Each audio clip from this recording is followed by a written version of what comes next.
দর্শক স্বাগত জানাচ্ছি নগরকান্দা ও সালথা উপজেলা নিয়ে ফরিদপুর ২ আসন। মূলত ফরিদপুর ২ আসনের বিএনপির মনোনয়নকে কেন্দ্র করে কৃষক দলের সাধারণ সম্পাদক শহীদুল ইসলাম বাবলু এবং বিএনপির সাংগঠনিক সম্পাদক শামা ওবায়েদের মধ্যকার একটি দ্বন্দ্ব কিন্তু পূর্বে থেকেই ছিল। দর্শক, শামা ওবায়েদ এবং শহীদুল ইসলাম বাবলু দুজনই কিন্তু বিএনপির খুবই প্রভাবশালী দুই নেতা। দর্শক, এতদিন তাদের দ্বন্দ্ব প্রকাশ্যে না আসলেও গত ২১শে আগস্ট যে সংঘর্ষ হয়েছে সেখানে কিন্তু সে দ্বন্দ্বটি প্রকাশ্যে চলে আসে। দর্শক, এই মুহূর্তের গুরুত্বপূর্ণ সংবাদ হচ্ছে শামা ওবায়েদের বিরুদ্ধে ইতিমধ্যে কিন্তু হত্যা মামলা দায়ের করা হয়েছে।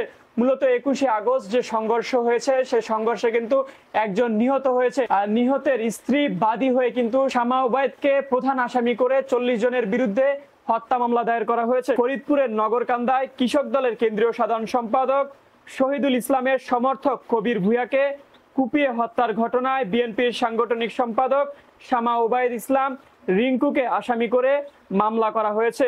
শুক্রবার রাত ১টার দিকে নগরকান্দা থানায় নিহত কবির ভূঁইয়ার স্ত্রী মঞ্জিলা বেগম বাদী হয়ে এই মামলাটি করেন। নগরকান্দা থানার ওসি আমিনুর রহমান বলেন, নিহত কবির ভূঁইয়ার স্ত্রী মঞ্জিলা বেগম বাদী হয়ে থানায় লিখিত অভিযোগ দিয়েছেন।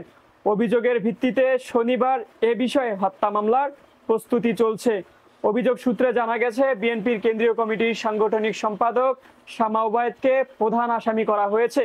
এছাড়াও নগরকান্দা উপজেলা বিএনপির সিনিয়র সভাপতি হাবিবুর রহমান বাবুল তালুকদার, সাধারণ সম্পাদক সাইফুর রহমান মুকুল, সহ সভাপতি আলমগীর হোসেন বকুল, কোদালিয়া শহীদনগর ইউনিয়ন পরিষদের সাবেক চেয়ারম্যান মিজানুর রহমান মিজান, যুবদল নেতা মাসুদুর রহমান তৈয়ব, হেলাল উদ্দিন হেলাল, ঢাকা মহানগর উত্তর যুবদলের সাবেক যুগ্ম সাধারণ সম্পাদক হাফিজুর রহমান শরীফ সহ মোট ৩৬ জনের নাম উল্লেখ করে আরো ৫০ থেকে ৬০ জন অজ্ঞাতনামা ব্যক্তিকে আসামি করা হয়েছে। মূলত দর্শক, ২১শে আগস্ট কৃষক দল নেতা শহীদুল ইসলাম বাবলু যে মোটর শোভাযাত্রা করেছিল সেই মোটর শোভাযাত্রাকে কেন্দ্র করে শামা ওবায়েদের সমর্থক বৃন্দ এবং বাবুল ইসলামের যে সমর্থক বৃন্দ তাদের মধ্যে কিন্তু ধাওয়া পাল্টা দেওয়া হয়, সংঘর্ষ হয় এবং সেখানেই কিন্তু শহীদুল ইসলাম বাবলুর সমর্থক একজন নিহত হয়।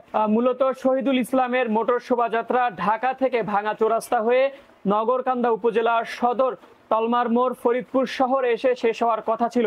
তবে নগরকান্দা সদরে শামা ওবায়েদের সমর্থকরা শহীদুল ইসলামের সমর্থকদের উপর হামলা করে নিজেদের দখলে নেয় এবং বাজারে সশস্ত্র মহড়া চালায়। এই হামলায় শহীদুল ইসলামের সমর্থক নগরকান্দা পৌরসভার ছাগলদি মহল্লার বাসিন্দা কবির ভূঁইয়া নিহত হন। পরে ওই দিন সন্ধ্যায় প্রেস ক্লাবে শহীদুল ইসলাম অভিযোগ করে বলেছিলেন, আমি দ্ব্যর্থহীনভাবে বলি, এ খুনের নির্দেশদাতা শামা ওবায়েদ ইসলাম।